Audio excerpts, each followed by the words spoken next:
today's video, Experiment 25FI ay nagkaroon ng problema sa kanyang makina. Sabi nyo guys, ito daw ay nagkaroon ng Logitech. Nung pinacheck niya ito sa unang mekaniko, ang hatol daw ay connecting rod. Ngayon, pakinggan natin ang tunog ng kanyang makina guys. Una natin ang kanyang sose. Kaya pandarin natin, let's go.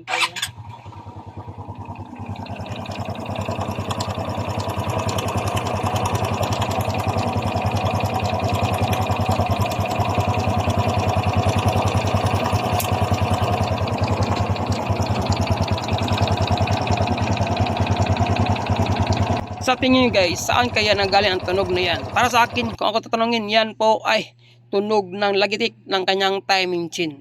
Para siyang kumalakalansing sa kanyang cylinder head at saka sa kanyang cylinder block. Para makonfirm natin kung ang tunog na yan ay timing chain, kailangan baklasin natin. Ang dapat baklasin yung putres, yung setter cover, at una muna yung takip ng kanyang timing chain guys. Ito guys, so, yung may dalawang bolt na yan.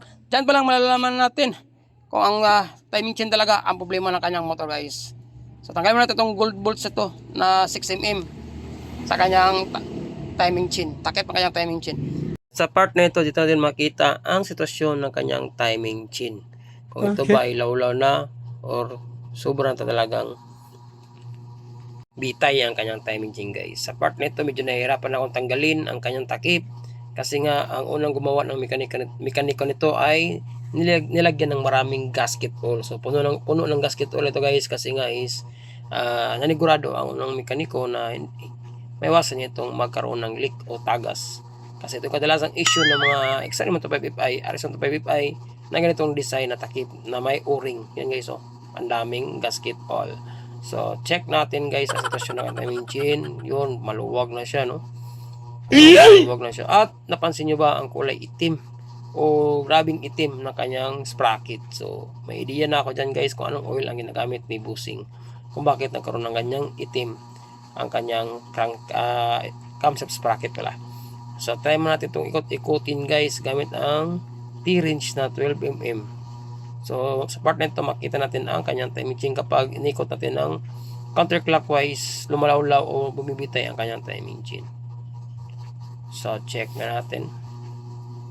So yun guys, klaro, confirm na confirm. Oh, grabe yung pagbibitay. So sa part na dyan, kapag umiikot yan sa ganyang posisyon, lumalawlaw ang kanyang timing chain at didikit sa ating cylinder head at saka sa ating cylinder block pala sa ibaba na bahagi niya. So, kaya nagkakaroon siya ng tunog kalansing o Logitech, para siyang umuumpog sa cylinder block, sa base ng ating cylinder block. So confirm na guys, ang problema ng kanyang motor ay timing chain. Para masimulan natin itong baklasin is unahin natin tanggalin ang mga bolt, lahat na makita natin sa kanyang stator cover. So tanggalin natin lahat ng mga bolt na yan guys, kasi need natin tanggalin ang kanyang magneto para makita natin ang sitwasyon ng kanyang roller guide. Kasi in-interview ko si Bossing, yung roller guide niya at saka roller guide din sa block ay bagong palit. Kaya lang is ito ay hindi genuine. Mga replacement lang ito na nabibili niya sa online guys. So nagsuggest ako kay Bossing na mas maigi is palitan ito ng original din. Tapos yung timing chain is palitan ng original din guys, para magka-coincide siya, para mabalik yung tunog na gusto nating ibalik sa kanyang makina guys, na wala na siyang kalansing o Logitech, o para bang dumidikit tuwing umaandar o umiikot ang kanyang makina. So medyo may tigasan nitong cover guys, kasi nga nilagyan din ng maraming gasket oil nung naunang gumawa nito, kasi pinalitan ito ng replacement na roller guide. Pero maingay pa rin kasi nga is yung timing chain talaga ang may tama. So yun guys, kita nyo ba yan, no? Meron sa mga gasket oil o history na nabaklas na ito. So tanggalin mo natin itong socket para libre o maliwalas ang ating pagtanggal sa magneto. Gamit ang 17mm na socket ay tanggalin natin ang nut ng kanyang magneto guys, uluwagan at tanggalin, kasi mayroong washer yan, no? So kailangan natin tanggalin yung washer niya at ibalik ang kanyang nut. So ang purpose ng nut na pagbalik natin guys ay para paglagay ng puller, kung sakaling matigas yung magneto is madidepinsaan yung entrance o entrada na thread ng ating crankshaft na hindi siya bubuka. Okay. So yan po ang purpose ng nut na yan guys, kasi dyan po tumatama yung center axle ng ating puller. So medyo sa part ito guys, medyo maluwag lang siya, no? Hinamay ko lang ang pagtanggal ng kanyang magneto, kasi nga is meron siyang history o napagtanggal ng magneto na unang gumawa nito. So dito si Busing lumipat sa ating shop guys, kasi nakita niya ang ating trabaho sa ating YouTube channel. na kababayan ko pala siya or kalapit bayan ko pala siya. Kaya nag-message sa akin at doon naman hinanap niya aking shop at natunto niya. So doon nag-usap kami at ayun, nagkasa kami ng schedule para mabuksan ang kanyang makina. So natanggal na ang ating magneto guys, na medyo maluwag lang talaga siya. Tapos tanggalan na ng nut, medyo may kainitan ng kaunti kanyang magneto kaya natin nasapin. So yun guys, natanggal na ang kanyang magneto. Siyempre next, tanggal natin ang kanyang starter gear na maliit, yung nakakonect sa kanyang starter motor mismo. Meron niyang bushing sa harap, baka mahulog, tandaan niyo lang siya. Next naman ang kanyang malaking starter gear mismo na pagdadala sa kanyang magneto pag-ikot. So ito na guys, klaro na malapit ang dumikit ang kanyang timing chain sa ibabang bahagi din ng timing chain. Para tandaan na yan na may problema na talaga o lawlaw na ang ating timing chain. At obserbahan ko guys, yung kanyang toser, yung rubber na nakasapin ay nahati na siya o na sira na, yun o. Na tinawala yung kalahating rubber niya na nakapatong sa ating chain roller guide o chain cam roller guide. So itong part na ito guys, kita nyo ba yan? Lumalawlaw na talaga ang kanyang timing chain at malapit na siyang dumikit sa kabilang timing chain. So indikasyon na yan na sira na ang ating timing chain talaga. So tanggalin natin ang 12mm na 8nm na bolt na yan guys gamit ang 12mm na socket. Kasi yan po ay replacement din na nabili ni Bossing sa online. So bibili na si Bossing ng genuine roller guys, yung chain cam roller. So next naman ang luwagan natin is yung bolt na ating camshaft sprocket. Sa pagtanggal naman ito guys, no need lang i-timing. So doon natin i-timing yung timing mark kapag ikakabit natin siya pagbalik. So ibalik na natin siya. Doon natin itatap yung kanyang piston at saka i-close natin yung cams. Kahit hindi ito naka-timing guys, pwede itong tanggalin. Pero depende rin sa inyo kung yung nag-DIY o baguhan pa lang o nag-aspire na nakaplano mag-class. So kailangan nakatap siya para may idea kayo kung saan tumama yung tamang timing. So yan po ibig sabihin ko guys, dalawang timing chain, no? Yan part, mas malala yun sa part na yun, no? Mas dumidikit siya kapag umiikot pa siya. So ayan, no? Maklarong-klaro guys yan, lawlaw na yan. Yan po ang dahilan kung bakit lumalagitik na parang alternate ang tunog niya, parang pawala-wala. So para sa sumasayad.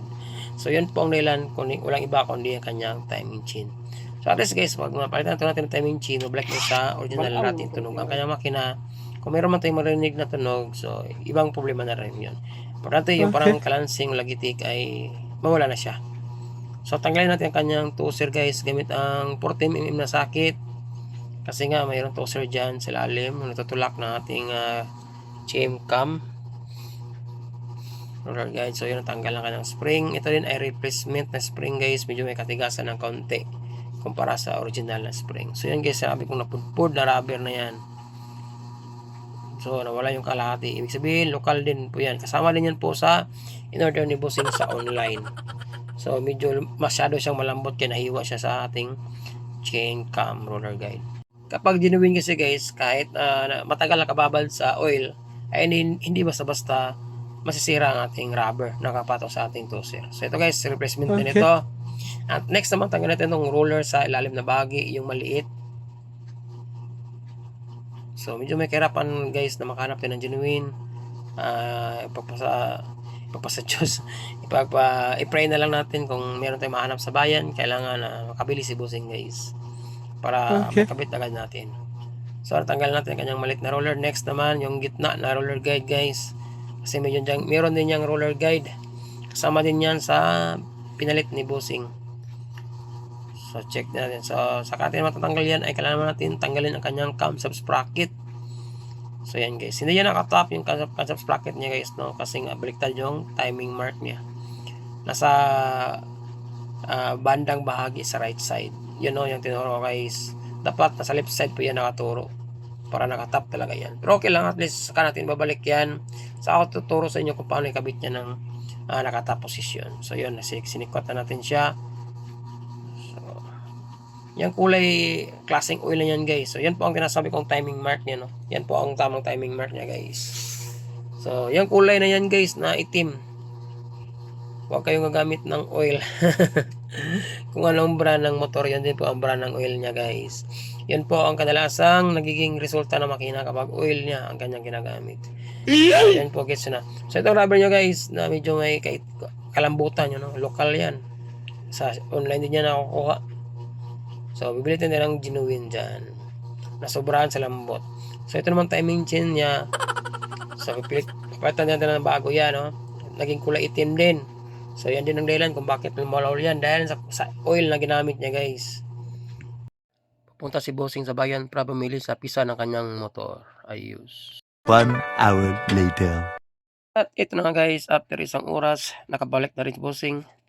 So, siyempre guys, ang pinaka natin gawin ay lagyan natin siya ng pampadulas. Kasi matagal po makapenetrate yung oil na ilalagay natin sa kanyang makina. Mas maigi is meron na siyang sariling pampadulas guys. Para automatic, smooth na ang pag-ikot niya sa loob ng ating makina. Siyempre, para mapasok natin na timing chain, kailangan natin makapasok ng tali. Kasi dito natin tatali yung timing chain guys para mapapasok natin siya sa ating block at saka cylinder head. Ang timing chain po at ang mga roller guide na nabili natin, bali isang roller guide sa baba na maliit at saka yung sa taas, pati na yung toser, lahat po yan ay nakakahalaga po ng 1,500 pesos at si Bossing po ang bumili niyan. Lahat po yan ay genuine. So next, ilagay natin yung maliit na roller guide sa baba guys na may alin na 5mm. So yun po ay kasali din sa presyo na 1.5 guys. Yung maliit na roller guide na yan. So dapat mo nakapatong yung timing chain natin sa ating roller guide at hindi siya nakatagilid. So yun, higpitan natin gamit ang ating alin na 5mm. Next naman is yung cam na tensioner toaster natin guys, ang ikakabit natin. Dalawa yun, no? Una is yung replacement na lokal na binili ni Bossing sa online. At ito naman bago guys, yan yung genuine. So yan po ang kanyang pagkaiba. So yung dulo yan guys, so magkaiba sila. Pero built-in po yung roller guide guys sa babaw ha, hindi na yan matatanggal. Once nasira yan, automatic palit na rin ang kanyang arm. Next, ilagyan natin ang kanyang bolt. So napakadali lang guys na mag-DIY, lalo na kung ikaw ay aspiring mechanic at napaplanong magbaklas assemble ng inyong makina. Nakabit na natin ang dalawang roller guide ng ating bagong timing chain. Next naman is yung roller guide naman sa gitna ng ating cylinder block. So depende na sa inyo kung saan nyo para pasok yung roller guide, kung saan kayo komportable. Sa part nito guys, medyo nahirapan tayo sa bandang bahagi na yan kasi nga malaki yung roller guide. So lilipat tayo sa kanyang cylinder head kasi medyo may kaluwagan ng kaunti yung bunganga ng ating cylinder head papasok sa ating cylinder block. Pag pila natin na medyo sa sentro na yung roller guide, saka natin ilagay yung bolt. I-make sure natin guys na tama natin yung butas ng ating roller guide at hindi siya na-disalign. Kasi kapag na-disalign yan, automatic mapituan po ang ikot ng ating timing chain. At huwag natin kalimutan din higpitan yung bolt sa gitna. Katalasan kasi yung mga DIY is hindi nahigpitan yung bolt sa gitna guys. Ang maging resulta is matatanggal yung bolt habang tumatakbo. At yung roller guide natin sa gitna is wala na siyang direction. So ngayon, kabit na natin yung tatlong roller guide. Next naman is yung kanyang camshaft sprocket. So ang ating crankshaft naman guys, assembly is dapat naka-top position yan. So ito yung top position ng ating camshaft pala guys. Ito to. Yung may hiwa sa gitna. So yan, dapat naka-top position yan. Para automatic, naka-top din ang ating paglalagay ng ating sprocket. So yung kunya is nasa gitna yan guys, may guhit yan na palatandaan. So yun, kapag naka-top yung crankshaft natin o kanyang kunya, automatic, naka-top din ang ating piston. So ilagay natin ating sprocket since naka-top ng ating camshaft. So kailangan natin i-follow guys kung saan naka-direction yung camshaft pala natin.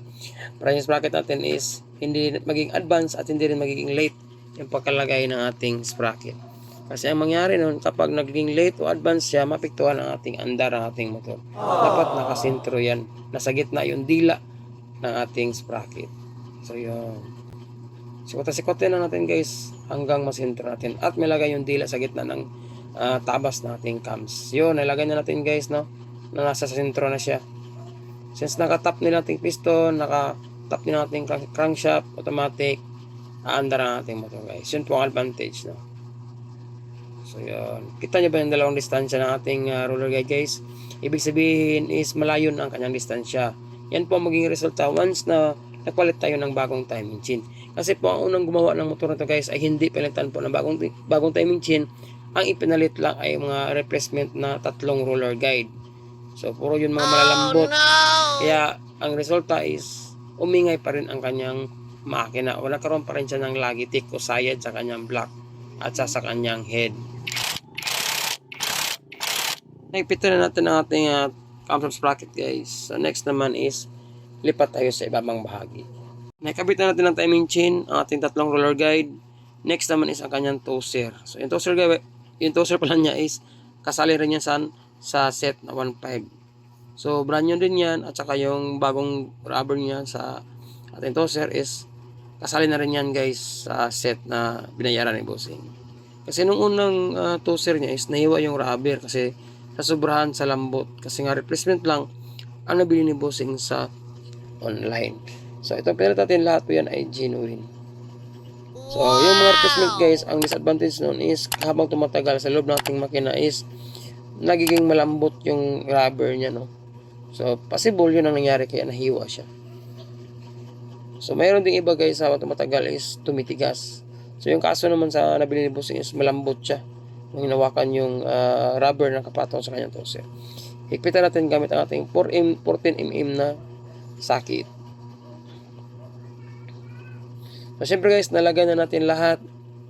Syempre pakita niyo na dito ang resulta ng ating timing chain, no? So yun, no? Di ba?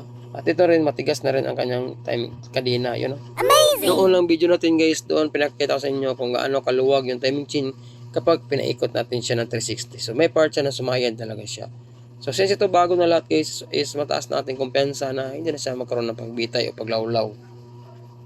So higpitan natin yung 8mm na bolt guys, before natin makalimutan.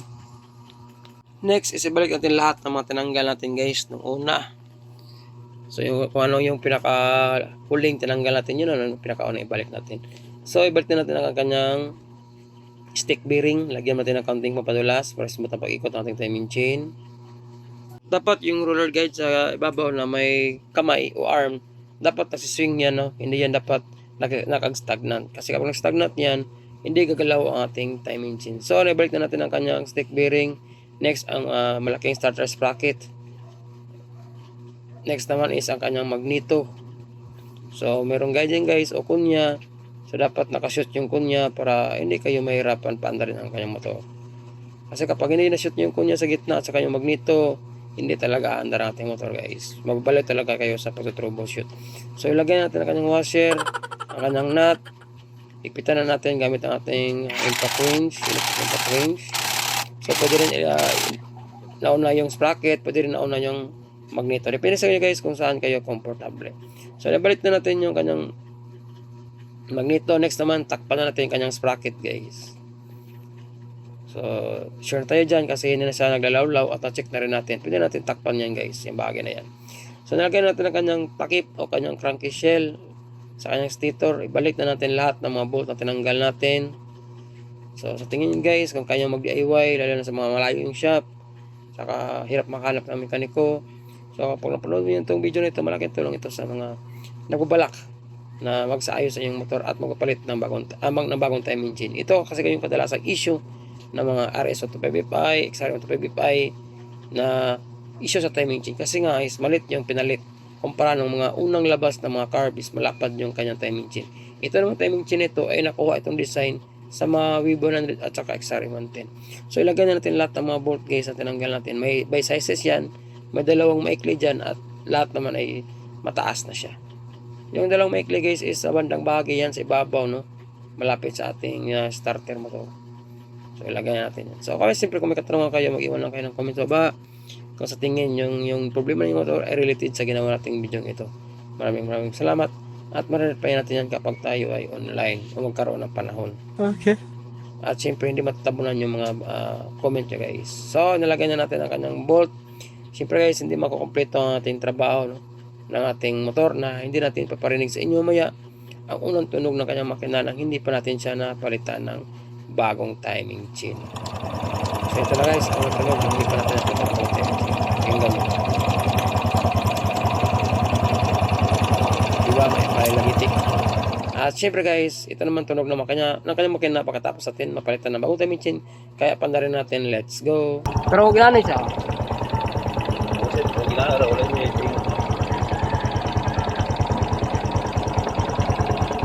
Okay.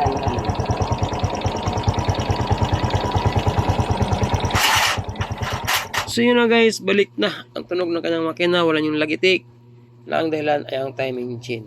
So useless po ang pagpapalit ng mga roller guide kung hindi natin mapalitan ng bagong timing chain ang kanyang motor. Kasi yung pinakauna talagang issue is yung timing chain natin. Kapag lumalaw-law na is dapat na talagang palitan. So bago na rin lahat ng pinalit natin lahat guys, yung timing chain, lahat ng roller. Kaya wala tayong dapat pang suspitsahan para magkaroon pa siya ng lagitik.